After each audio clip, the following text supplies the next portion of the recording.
سورہ المائدہ کی آیت نمبر 35 میں نے آپ کے سامنے تلاوت کی ہے، جس میں اللہ تعالیٰ نے ان 4 اصول کو بیان کیا ہے۔ یہ 4 قاعدے، 4 ضابطے ہیں جن کے اوپر چلنے سے بندہ اللہ تعالیٰ کے قریب پہنچتا ہے، اس کو اللہ کا قرب نصیب ہوتا ہے اور بندہ ولایت کے مدارج کو، ولایت کے مقام کو طے کرتا ہے۔ اور یہ سٹیپ وائز ہیں، پہلا مرحلہ، پھر دوسرا، پھر تیسرا، یہ منازل ہیں۔ جب تک کوئی بندہ ان 4 منازل کو طے نہیں کرتا وہ اللہ کا ولی نہیں بن سکتا۔ وہ جو مرضی کر لے، جب تک قرآن کے ان بیان شدہ 4 اصولوں پر پورا نہیں اترتا وہ اللہ کا ولی نہیں بنتا۔ اب وہ اصول کون سے ہیں؟ قرآن مجید میں اللہ رب العزت نے فرمایا یا ایھا الذین آمنوا اتقوا اللہ، اے ایمان والو تم اللہ سے ڈرو۔ 2 باتیں یہاں پر کی، اس کا مطلب پہلا اصول ہے ایمان اور دوسرا اصول ہے تقوی، اور تیسرا اصول فرمایا وابتغوا الیہ الوسیلہ، کہ تم اللہ کی طرف پہنچنے کا وسیلہ تلاش کرو۔ اور اس کے بعد چوتھا اصول اللہ رب العزت نے جو بیان فرمایا ہے وہ بیان یہ فرمایا کہ وجاہدوا فی سبیلہ، تم اس کے راستے میں مجاہدہ کرو۔ یہ 4 اصول ہیں، میں پھر عرض کر رہا ہوں۔ نمبر 1 پہ ایمان، نمبر 2 پہ ہے تقوی، اور نمبر 3 کے اوپر ہے وسیلہ، اور نمبر 4 کے اوپر ہے مجاہدہ۔ یہ 4 اصول حصول ولایت کے اللہ نے قرآن میں بیان فرمائے۔ اس کا مطلب ہے دنیا جس چیز کو کامیابی سمجھتی ہے اللہ اور اس کے رسول کی نظر میں وہ کامیابی نہیں ہے۔ دنیا کی نظر میں کامیابی کے اصول اور قرآن و سنت کی نگاہ میں کامیابی کے اصول اور ہیں۔ دنیا کے اندر کامیاب اسے سمجھا جاتا ہے جس کو ووٹ زیادہ مل جائیں، دنیا میں کامیاب اسے سمجھا جاتا ہے جو جس سیٹ پر کھڑا ہے اس کو حاصل ہو جائے، اس کو عہدہ مل جائے، مقام اور مرتبہ دنیاوی مل جائے، لوگ اسے کامیاب سمجھتے ہیں۔ مگر یاد رکھیں کہ اللہ اور اس کے رسول کی نظر میں کامیاب کون ہے؟ میں یہاں ایک چھوٹی سی مثال آپ کے سامنے عرض کر رہا ہوں۔ اللہ کی نظر میں کامیاب وہ ہے جو اللہ تک پہنچ گیا، اور جو رب تعالیٰ تک نہیں پہنچا بے شک وہ چاند پر قدم رکھ لے، بے شک وہ جیسے مرضی دنیا کے اندر کامیابیوں پہ کامیابیاں مار لے، کہ میں نے فلاں مہم کو سر کر لیا، میں نے فلاں کر دیا، وہ دنیا کے اندر اپنی کامیابی کے جھنڈے گاڑ سکتا ہے، لیکن اللہ کی نظر میں وہ منظور نظر نہیں ہے۔ صرف ووٹ حاصل کرنا، فوجیں اپنے کنٹرول میں کرنا، عہدے اور اقتدار کو سنبھالنا، یہ کامیابی نہیں ہے۔ آپ میدان کربلا میں دیکھ لیں، امام علی مقام کے پاس فوج تھی، امام علی مقام کے پاس فوج تھی، امام علی مقام کے پاس کوئی دنیاوی بڑا عہدہ، کوئی آپ حکومت کے کرندے، کچھ نہیں۔ لیکن آج دیکھ لیں آپ، کربلا کے میدان کی داستان ہی بتاتی ہے کہ کامیابی کس کی ہے؟ جس کو اللہ تک رسائی ہے اس کی کامیابی ہے۔ یزید کے پاس فوج تھی، یزید کے پاس عہدہ تھا، یزید کے پاس دنیا کی دولت کے انبار تھے، یزید کے اشارہ ابرو پر ہزاروں لاکھوں فوج کے انبار تھے۔ حسین ابن علی تو وہ ہیں کہ آپ کے اور آپ کے رفقائے کار کے جو آپ کے ساتھ شہید ہوئے ہیں، ان کے لاشیں 2-2 4-4 دن تک بے گور و کفن پڑے رہے، کوئی دفنانے والا نہ تھا، کوئی کفنانے والا نہ تھا۔ لیکن اس کے باوجود دیکھیں آج نام کس کا زندہ ہے، کامیابی کس نے ماری ہے، اور کامیابی کی سیڑھی کس نے طے کی ہے؟ وہ یزید نے نہیں کی، وہ حضرت امام علی مقام نے کی ہے۔ کیا وجہ ہے؟ کہ امام علی مقام کے پاس قرآن کے جو 4 اصول تھے جو قرآن نے بیان کیے ہیں۔ امام علی مقام کے پاس ایمان کامل تھا، امام علی مقام کے پاس تقوی کا انبار تھا، امام علی مقام کے پاس اللہ تک پہنچنے کا کامل وسیلہ تھا، امام علی مقام کے پاس چوتھی چیز مجاہدہ تھا جو یزید کے پاس نہیں تھا، جس وجہ سے اللہ رب العزت نے کامیاب کس کو کیا؟ حضرت امام علی مقام فرزند زہرا کو کیا۔ تو بات یہ ہے کہ کامیابی دنیا کی نظر میں اور ہے لیکن اللہ اور اس کے رسول کی نظر میں اور۔ تو پہلا اصول جو قرآن نے بیان کیا ہے وہ کیا ہے؟ ایمان۔ تو ایمان کیا ہے؟ ایمان کی بالکل سادہ سی جو تعریف ہے وہ یہ ہے کہ ایمان اعتقادیات کا نام ہے، عقیدے کا نام ہے۔ عقیدہ اچھا ہو، ایمان اچھا ہے، اللہ کو صحیح مانو جیسے ماننے کا حق ہے، انبیاء کو مانو جیسے ماننے کا حق ہے، ملائکہ کو مانو جیسے ماننے کا حق ہے، اور تمام آسمانی کتابوں پر ایمان رکھو جیسے ایمان رکھنے کا حق ہے۔ صرف جاننا کافی نہیں ہے، ماننا ضروری ہے۔ اور پھر ایک بات اور ذہن میں رکھیں، ایمان صرف اللہ کو ماننے کا نام نہیں ہے، ایمان صرف اللہ کو ماننے کا نام نہیں ہے، ایمان ساتھ میں رسالت پر ایمان رکھنے کا نام ایمان کامل ہوتا ہے۔ اگر صرف توحید کا نام ایمان ہے تو پھر شیطان کو بے ایمان نہیں ہونا چاہیے، وہ تو بڑا مومن ہو، چونکہ شیطان نے کہا یا اللہ میں سجدہ تیرے سوا کسی کو نہیں کرتا، میں سجدہ تجھے کروں گا، میں آدم علیہ السلام کو سجدہ نہیں کرتا۔ وہ تو بڑا پکا توحیدی تھا، کہتا ہے میں اللہ تیرے سوا کسی کو سجدہ نہیں کرتا۔ اصل میں وہ توحید کی اوٹ میں رسالت کا منکر تھا، تو اللہ رب العزت نے فرمایا نہیں نہیں، توحید کے ساتھ ساتھ رسالت والا پہلو ضرور مکمل ہونا چاہیے، تب بندہ مومن بنتا ہے، تب بندے کا ایمان مکمل ہوتا ہے۔ تو اس کا مطلب ہے کہ توحید کے ساتھ ساتھ رسالت والا ٹاپک، رسالت والا معاملہ یہ بندے کا کامل ہوگا تو بندہ صحیح معنوں میں مومن ہے، ادروائز نہیں ہے۔ پھر ایک بات اور ہے، ایک ہے صرف جاننا، اللہ کو جانا کہ وہ ایک ہے مگر مانا نہیں، تو بندہ مسلمان نہیں، مومن نہیں۔ اور اگر کہا رسول اللہ سچے نبی ہیں، یہ جانا ہے مگر مانا نہیں ہے، تو پھر وہ بندہ مومن نہیں ہے۔ دیکھو اللہ رب العزت نے قرآن مجید میں ارشاد فرمایا ہے کہ یہ جو مشرکین مکہ ہیں یا یہود و نصارہ ہیں، فرمایا کہ نبی علیہ السلام کو جانتے ہیں کہ جو اللہ کے رسول ہیں، انہوں نے صرف جانا ہے، ابو بکر نے مانا ہے، انہوں نے صرف جانا تھا مگر عمر فاروق رضی اللہ تعالیٰ عنہ نے ساتھ مانا بھی ہے، حضرت عثمان غنی نے مانا ہے، انہوں نے صرف جانا۔ جاننے والا صرف مومن نہیں ہے، مومن وہ ہے جو جاننے کے ساتھ ساتھ دل و جان سے مانتا بھی ہے، قرآن نے اس کو مومن کہا ہے۔ اور یہ ایمان کا تکمیل اور ایمان کا تتمہ تب ہوتا ہے جب توحید اور رسالت کا معاملہ ایک ساتھ چلے اور پھر بندہ دل و جان سے رسول اللہ صلی اللہ علیہ وسلم پر ایمان لائے، آمنا وصدقنا، کہ جو کملی والے لے کر آئے ہیں ہم اس پر ایمان لائے، بس جو محبوب نے فرما دیا ہمارے لیے وہ حرف آخر ہے، اس سے جناب والا ایمان کہا جاتا ہے، اور جو اللہ تک پہنچتا ہے اور وہی بندہ کامیاب و کامران ہے۔ اور اس کے بعد ہے کہ جو اللہ تعالیٰ کی آشنائی ہے، رب تعالیٰ کی آشنائی، اللہ کی پہچان، وہ کس سے ہوتی ہے؟ وہ ایمان سے ہوتی ہے۔ جب تک ایمان نہیں ہے تب تک اللہ کی پہچان نہیں ہے۔ اللہ تعالیٰ کو پہچاننا بڑا ضروری ہے۔ ہم دنیا میں کیوں آئے؟ تاکہ اللہ کو پہچانو، جانو، مانو، پھر تم اس کے قریب ہو جاؤ گے، ورنہ نہیں۔ تو یہ بڑی توجہ طلب بات ہے۔ حضرت علامہ اقبال رحمۃ اللہ تعالیٰ علیہ، آپ نے ایک اپنے شعر کے اندر بڑی اعلیٰ بات فرمائی، کہا یہ غازی یہ تیرے پر اسرار بندے جنہیں تو نے بخشا ہے ذوق خدائی، دو نیم، نیم کسے کہتے ہیں؟ فارسی کا لفظ ہے، دو قطرے، کہا ان کا ٹور ٹپا یہ ہے، ان کی شان اور کمال یہ ہے، دو نیم ان کی ٹھوکر سے صحرا اور دریا، سمٹ کر پہاڑ ان کی ہیبت سرائی، دو عالم سے کرتی ہے بیگانہ دل کو، عجب چیز ہے لذت آشنائی۔ اب یہ لذت آشنائی کیا؟ اللہ کی پہچان ہے۔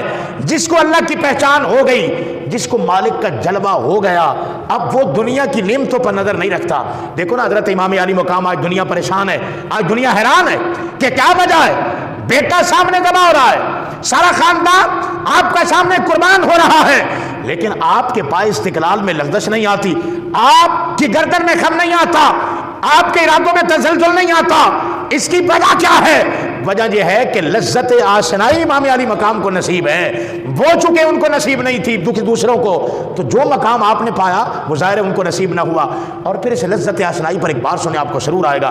صوفیاء نے فرمایا ہے، تصوف کی کتابوں میں لکھا ہے، فرمایا قیامت والے دن جنت میں اللہ تعالیٰ جب اپنے مقبولان بارگاہ کو اپنا دیدار کروائے گا، یہ لذت آشنائی ہے، جب اللہ اپنا جلوہ دکھائے گا، جب رب اپنا دیدار کروائے گا، تو اس وقت کیا ہوگا؟ فرمایا 7 لاکھ سال تک، میں پھر کہہ رہا ہوں 7 لاکھ برس تک، یعنی سال تک وہ اللہ کا دیدار کرنے والے اس لذت کے اندر ہی جھومتے پھریں گے۔ 7 لاکھ برس تک اللہ کے دیدار کی لذت میں جنت کے اندر وہ جھومتے پھریں گے۔ فرمایا پھر جب ہوش میں آئیں گے، اللہ فرمائے گا بتاؤ کیا چاہتے ہو؟ وہ کہیں گے حل من مزید، یا اللہ ایک جھلک اور، ایک بار دیدار اور کروا۔ فرمایا جب رب تعالیٰ پھر اپنا دیدار کروائے گا، 7 لاکھ سال تک وہ پھر اللہ تعالیٰ کے دیدار کے نشے میں جھومتے پھریں گے۔ فرمایا یہ کیا ہے؟ یہ لذت آشنائی ہے، یہ اللہ تعالیٰ کے اس دیدار کی لذت ہے، چس ہے۔ فرمایا جس کو اللہ تعالیٰ کے دیدار کی یہ چمک مل گئی، وہ کیا جانے دنیا کے عہدے کیا ہیں، وہ کیا جانے دنیا کیا ہے، وہ کیا جانے دنیا کا مقام اور مرتبہ کیا کیا ہے؟ یہی وجہ ہے کہ جتنے بھی اولیاء اللہ ہیں جن کو مقام ولایت نصیب ہوا، جن کو لذت آشنائی ملی ہے، وہ نہیں جاتے تھے عمراء کے دروازے پر، وہ نہیں جاتے تھے بادشاہ کے دروازوں پر، بادشاہ خود چل کر ان کے دروازے پر آتا تھا۔ خلیفہ معتصم باللہ حضرت سیدنا شیخ عبد القادر جیلانی سے ملنے آیا، آپ کی خانقاہ پر آیا ملنے کے لیے، اور آ کر کہتا ہے حضور یہ میں اشرفیوں کی تھیلی لایا ہوں، اور یہ آپ کا جو مدرسہ جامعہ نظامیہ اس کے لیے میں یہ ہلکا سا چندہ لایا ہوں، نذرانہ لایا ہوں، طلباء ہیں ان کے لیے کھانا بنتا ہے، سارا نظام ہے، لنگر ہے، تجھے میرا ہدیہ آپ قبول فرما لے۔ آپ مصلے پر بیٹھے تھے، اب بادشاہ وقت سامنے ہے، اللہ کے در کا فقیر مصلے پر بیٹھا ہے، آنکھ اٹھا کر نہیں دیکھا بلکہ چہرہ اس سے پلٹ لیا، چہرہ بدل لیا۔ خلیفہ وہاں سے اٹھا، دوسری جانب چہرے کے سامنے آ کے بیٹھا، کہتا ہے حضور یہ نذرانہ آپ قبول فرمائے۔ آپ نے پھر چہرہ بدل لیا، وہ پھر دوسری طرف آ گیا، آپ نے پھر چہرہ بدلا۔ جب وہ تیسری چوتھی بار پھر سامنے آ کے اصرار کرنے لگا نا، تو آپ نے فرمایا اچھا تو نہیں رکے گا؟ پھر آپ نے وہ تھیلی پکڑی اور پکڑ کر جیسے اس کو نچوڑا، اس سے خون کے قطرے ٹپکنے لگے۔ فرمایا خدا کا خوف کر، غریبوں کا خون نچوڑ کر۔ فرمایا ہماری خانقاہ پر آ گیا ہے کہ یہ دربار میں لگا لیں اور یہ مدرسے پر لگا لیں۔ فرمایا اگر مجھے تیری عزت کا نہ احساس ہوتا ہم پھر بھی تیری عزت کر گئے، تیرا پردہ رکھ گئے۔ فرمایا اگر احساس نہ ہوتا ہم اتنا نچوڑتے کہ جہان سے خون کی ندیاں تیرے محل تک جاتی اور لوگ دیکھتے کہ تو کتنا غریبوں کا خون نچوڑتا ہے۔ فرمایا لے جا، ہمیں اس لنگر کی حاجت نہیں ہے۔ وجہ کیا ہے؟ عجب چیز ہے لذت آشنائی، اور جنہ دی لگ جائے نا مولا نال، پھر انہوں نے دنیا نال کی غرض ہے، پھر دنیا کیا ہے؟ اور بات یہ ہے کہ اللہ تعالیٰ کے ساتھ جو محبت کا تعلق ہے وہ ایمان سے ملتا ہے، اور ایمان کی لذت جن کو آ جائے، خدا کی عزت کی قسم نہ تلواریں ان کا رستہ روکتی ہیں نہ نیزے ان کا رستہ روکتے ہیں۔ اب دیکھیں ہم جس وقت احادیث کو پڑھتے ہیں تو ہمیں یہ ملتا ہے کہ نبی پاک علیہ السلام ایک غزوہ میں تشریف فرما، ایک صحابی رسول آپ کے سامنے کھڑے ہیں اور تلواریں اور نیزے چل رہے ہیں کفار کی طرف سے۔ صحابی رسول نے کیا کیا؟ نبی علیہ السلام کے تحفظ میں، آپ صلی اللہ علیہ وسلم کی حفاظت میں اپنا چہرہ حضور کی طرف کر لیا اور اپنی پشت کفار کی طرف کر دی، سرکار کے سامنے کھڑا ہو گیا۔ اب روایات پڑھیں آپ، وہاں سے تیر آتا ہے، اس کی پشت میں لگتا ہے، جہاں لگتا ہے، اور ایک چیونٹی کاٹ لے تو بندے کی ہائے نکل جاتی ہے، بندہ اس کا کاٹنا نہیں برداشت کرتا۔ یہ کیا وجہ ہے کہ تلوار، نیزہ اور تیر اس کو ہٹا نہ سکا؟ یہ محبوب کے جلووں کا اثر ہے، جو سامنے میں نقاب ہے اس کی نگاہ حضور کے چہرے پر لگی ہے، پیچھے سے زخم پڑتے رہے، پوری پیٹھ کا قیمہ بن گیا، مگر صحابی نے قدم ادھر ادھر نہیں کیا۔ وجہ کیا ہے کہ جو جلوہ خدا جلوہ مصطفیٰ پر پڑتا ہے، اور جلوہ مصطفیٰ جب آشکار ہوتا ہے، صحابی کی نظر میں وہ چہرہ مصطفیٰ تھا، اس لیے وہ چہرہ مصطفیٰ میں جلوہ خدا تک رہا تھا۔ تو کون پھر اس سے ہٹے؟ کون پھر وہاں سے نظر ہٹائے؟ تو یہ جو لذت آشنائی ہے یہ بڑی کمال ہے، یہ نصیب کسی کسی کو ہوتی ہے۔ یہ چار چیزیں جو اپنا لے، ایمان کے سارے تقاضے پورے کرے، اور پھر اس کے بعد اگلی چیز کیا آتی ہے؟ اللہ رب العزت نے فرمایا یا ایھا الذین آمنوا، اے ایمان والو، جب تم مومن ہو گئے، یا اللہ اگلا کام کیا کرے؟ فرمایا اتقوا اللہ، اب تم اللہ سے ڈرو، اب تمہیں اللہ سے ڈرنا فائدہ دے گا اس لیے کہ تم مومن ہو گئے۔